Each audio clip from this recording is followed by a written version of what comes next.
మానవుడి పని ఈ భూమి మీద ఈశ్వరుడి సామ్రాజ్యం స్థాపించాలి. అంటే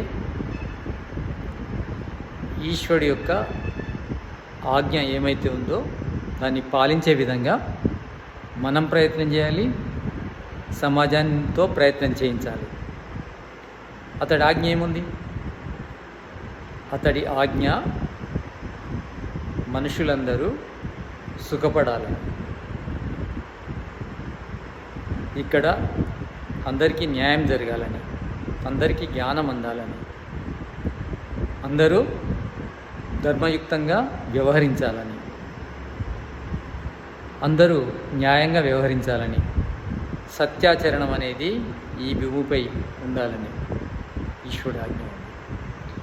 ఈశ్వరుడి ఆజ్ఞ ఈశ్వరుడు ఏ విధంగానైతే